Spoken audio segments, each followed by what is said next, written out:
Welcome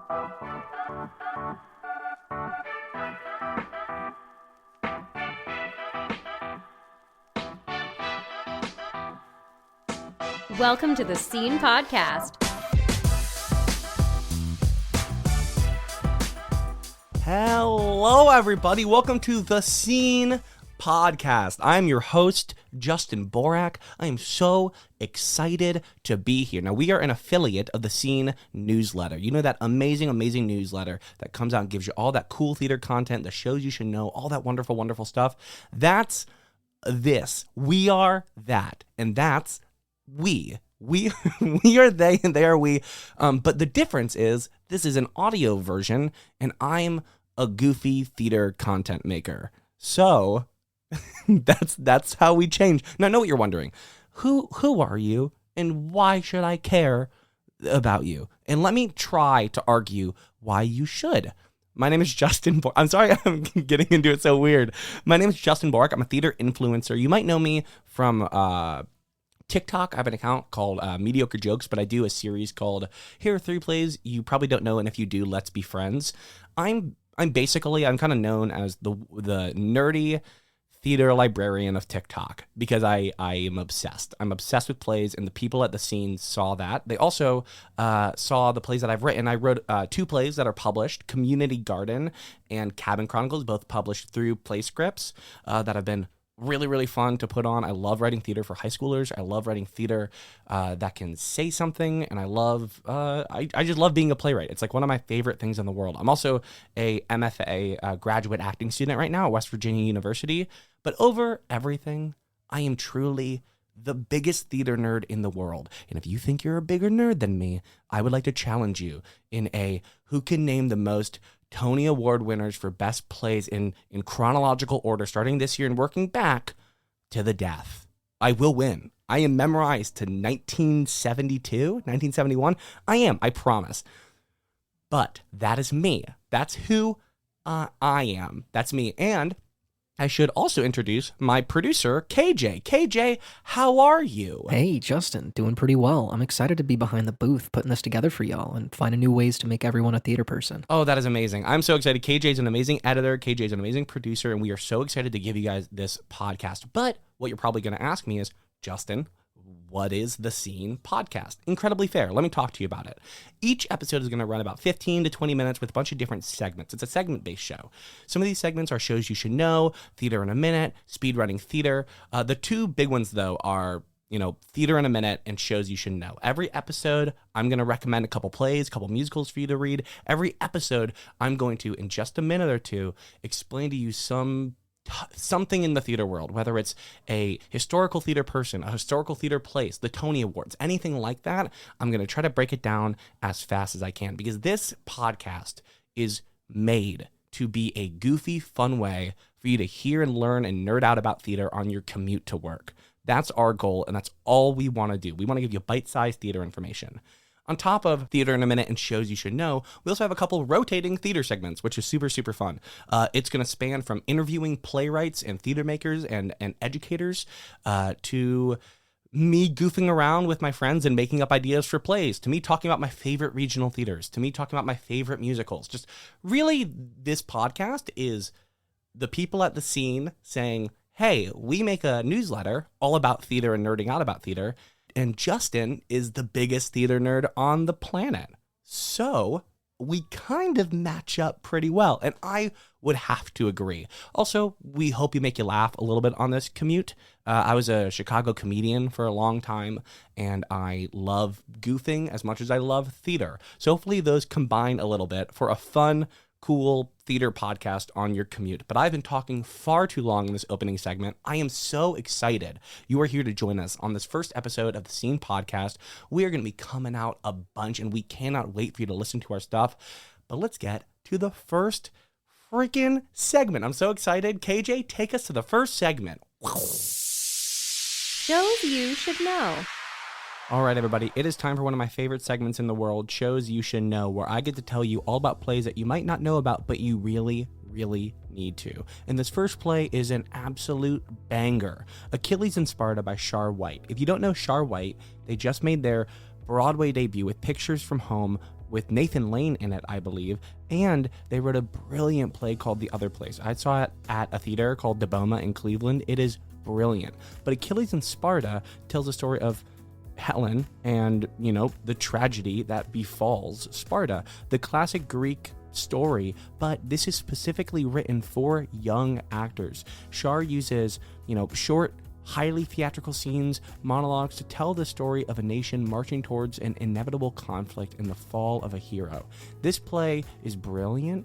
It is a huge cast, flexible cast, and you can do it, I think, up to like 14, 8 men, 6 women. It is perfect for large schools. It is an educational piece, and it is written directly for an educational high school trying to bring something new in. And you don't get to see that a lot with Broadway playwrights who are making their Broadway debuts. So Shar White is a hot name, and this is a play that is not well known by him. Make sure you check this out, Achilles in Sparta by Shar White. The next play I want to talk about is a smaller cast, a smaller set, but a beautiful story. It is Morning Sun by Simon Stevens. If you don't know this play, it is, here, I'll read you the story because it is wonderful. In Greenwich Village, a generation or so ago, the city is alive. Joni Mitchell sings, friends and lovers come and go, and the regulars change at the White House Tavern. As 50 years pass, one woman's life is revealed in all its complexity, mystery, and possibility in this enthralling piece about mothers and daughters. This is a 3-person play, a 3-woman play, and it is just wonderful. If you like that mother-daughter story, this is perfect for any small regional theater, any lab theater. If we have any students listening and they're looking for a small, cool cast, a small, cool show they could do at their college with maybe a graduate program where you have 3 female actors, all of different ages, this is a perfect, wonderful play for you.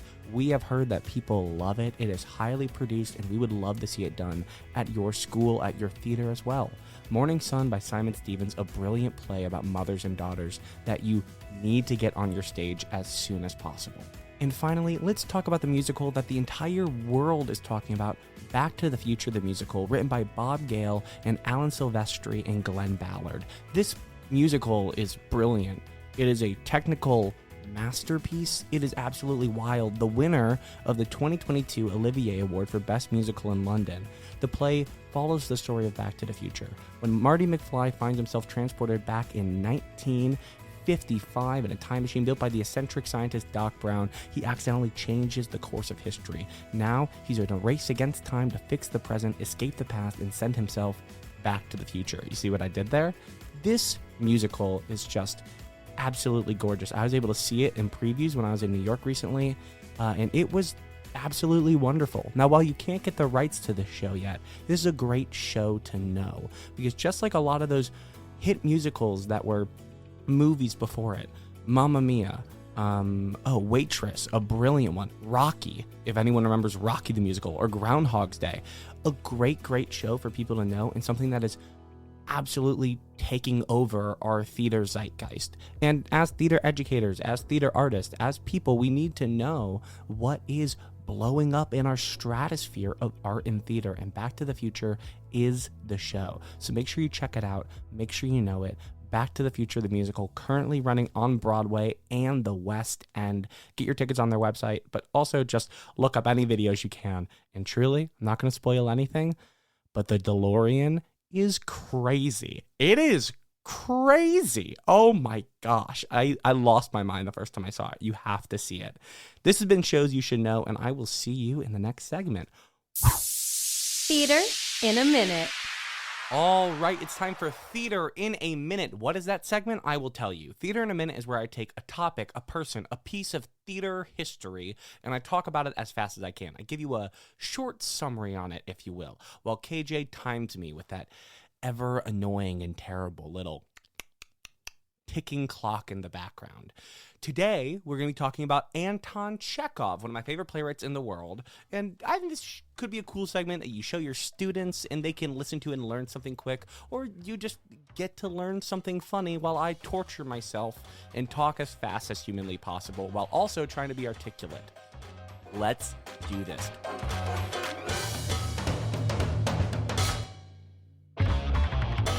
Anton Chekov was born in 1860 and was a pioneering playwright in Russia. He was also a short story writer and a physician. Oh my gosh, I'm already throwing myself off. He was best known for his masterful exploration of human psychology and the complexities of everyday life. Born in Russia, Chekov displayed an early aptitude for storytelling and humor. His literary works, characterized by their subtle yet profound insight into the human condition, had an influence on modern culture. Chekov's writing style, marked by concise prose and deep understanding of characters' emotions, laid the groundwork for the modern short story. His celebrated works include The Seagull, Uncle Vanya, Three Sisters, and The Cherry Orchard. So good. Revolutionized the theatrical landscape with their innovative approach to dialogue and realistic portrayal of characters' inner lives. In addition to literary pursuits, are you ready for this? Chekov pursued a career in medicine. I bet you didn't know that, people, which allowed him to intimately observe the struggles and triumphs of people in various walks of life. This firsthand experience enriched his writing and contributed to his empathetic portrayal of characters.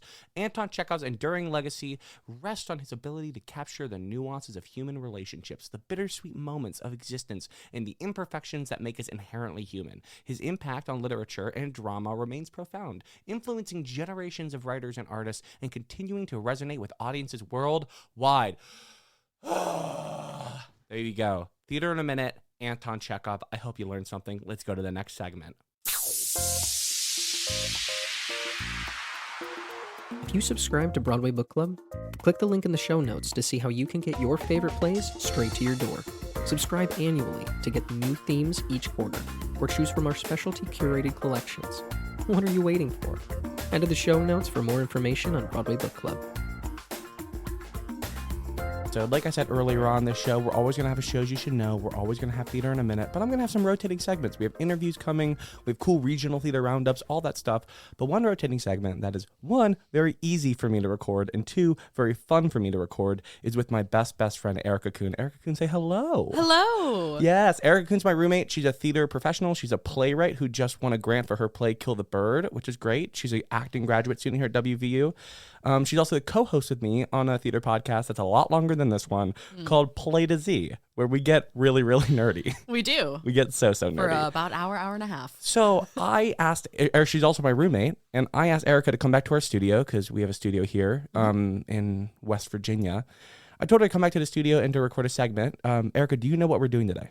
No. Perfect. Okay. Great. So this segment is called Play Date with Play to Z, where I think of something for me and Erika to do, and I don't tell her till we are on air. I have no idea what's going on. I'm so happy to be here. But I'm going to make it easy on her this time Okay. because we do, and I want you to know this will be the only time you are on this show and we do this as this segment. Okay, so I will never know what's going on. You'll never know what's going on. Oh my God. Isn't that fun? It's delightful. Thank you. Welcome to Play Date with Play to Z. Let's do it. Let's do it. Something we do every fourth episode on Play to Z is a Play-Doh, where we get a couple random words generated, and for like 15 minutes, we try to come up with a cool idea for a play, a piece of theater, a musical, something like that. The difference is Broadway licensing has given me a much shorter timeline for our episodes of the show, and this is a segment on the episode. So for today's Play Date with Play to Z, Wow, we have a sound effect. Wow. Okay, if you don't like that sound effect, you can go ahead and put in anything you want, but I like that one. But for this episode of Play Date with Play to Z, I'm going to give us 3 random words, and I'm going to give us 3 minutes Okay. to come up with the next Tony Award winning play. Oh my God. Are you ready? Yeah. Yeah. And I want you to know this is the Scene podcast. It's not just our thing, so we have to be really good and funny. Okay. No pressure. No pressure at all. Okay. I'm ready to do Are that. you ready? Yep. The timer starts now. Okay. First word. Our words are loyalty. Okay. Oh gosh. Rung. R-U-N-G. So like Okay. rung. On Like a ladder? Yeah. Okay. Oh, I was thinking towel. I Like, think rung with the towel is a W. oh. No time. Keep going. And then point. So loyalty, rung, and point. Are there corporate ballerinas? Are there corporate ballerinas? I don't know. Point? Oh. What? Oh. This always happens to This us. always happens to us. Okay. Okay. So loyalty, Loyalty. rung, point. Point. I like the idea of using ladder and point. It is spelled P-O-I-N-T, but I do like the idea of using ballerinas. I've been talking about this new play called Joan of Arc in the Grocery Store. Yeah. And it's so good. It has these like evil ballerinas throughout it. Go read that play. I think it's by Chloe X. It's wonderful. Okay. But point, I love the idea of using ballerinas in this somehow. What's immediately coming to your mind? Put her on the the spot. idea of a corporate struggle, right? The idea of like of wanting to climb that ladder, but then testing your loyalty to do it. Ooh. Like, are you loyal to do it, or do you Here's the throw thing. somebody under the bus to do it? Are we creating an abstract theater piece where we do vignettes of corporate America, and in the background there's all these ladders, and you see ballerinas slowly climbing up Corporate the America, the ballet. Oh my gosh. God. I love it. Corporate America the ballet. Corporate America, the ballet. That's so good. Corporate America, colon The ballet. Okay, Okay. so give me the storyline of Corporate America the ballet. Well, I guess like are we using text, or are there like ballerinas speaking lines, or is it visual? I don't know. So in Joan of Arc, they use like ballerinas to show We're their like, halfway pain. there. But I kind of like the idea of the ballerinas being like the actual characters. Okay, Okay. pitch. Uh-huh. It's a monologue play. Okay. And each ballerina has like their own story, and as they go, as they're saying their monologues, they come off their ladder and they come and they like do their scenes and stuff like that. But then as the play progresses, we see the ballerinas slowly creating tableaus of fighting their ways up the ladder. And it's like a Cirque style thing where there are literal ladders Oh, that would be upstage, sweet. right? And so Yeah. maybe they're harnessed up for safety. I don't know. We get the best in the biz, okay? Wait, ready? And they're climbing and they're throwing each other down into like one of those trapeze pits where they Yes. like can bounce up. I love that so much. Yeah. Oh, trapeze. Oh my gosh. It's right there. Dude. The whole time. Dude. I know. Okay. Corporate America, the ballet, presented by Cirque du Soleil. Oh my God. Corporate America, the ballet. Presented by Cirque du Soleil. Honestly, I forfeit my time. It's done. That's it. That's about I think we did it. 226. So, 226. 34 You know cents what's- and some change. You know what's awesome? Yeah. Is that we perfected that, and we're never going to get to do that again. That's the end of Playdate with Play to Z. Wow. Wow. Thank you so much for joining us, Erika. Hey, thanks for having me. Make sure you check out our podcast, Play to Z, and check out Erika on Instagram at actual Erika Kuhn, and check out her new play exchange, Erika Kuhn, right there, to read her new play, Kill the Bird. It's There it is. brilliant and wonderful. Thank you. I love you so much. Love you too. Oh my gosh, it's already over. Thank you guys so much for listening to the first episode of the Scene podcast. I really hope you enjoyed it. We're going to be back every single week, and I cannot wait for you to hear what we have in store. Thank you to everyone who was on the show. Thank you to our friends at The Scene for giving me this opportunity and letting us create this wonderful, fun thing. We hope you are enjoying it. If you want to see any of my stuff, you can follow me on Instagram at Justin Borak, or check out more of my theater content at Mediocre Jokes, but also check out The Scene newsletter. It is full of amazing content that I personally know is the highlight of my week. I love getting my Scene newsletter email. So thank you guys so much for giving me this opportunity. Thank you so much, listener, for listening, and we hope to see you next week. And I'm going to end this podcast the way I think you need to end this podcast every week. And I hope this becomes a tradition. And I'm going to say into this mic, like every theater student has said at least once in their life, Scene. See you next week. The Scene podcast is made possible by our host Justin Borak, our producer and editor KJ Lampar, and our executive producer Zach Dooley. Special thanks to Erika Kuhn, Melissa Klein, and Zoe Dick for their special contributions to this episode. Don't forget to follow the show wherever you get your podcasts to stay up to date with our latest theater antics. Thanks again for listening, and we'll see you again next time.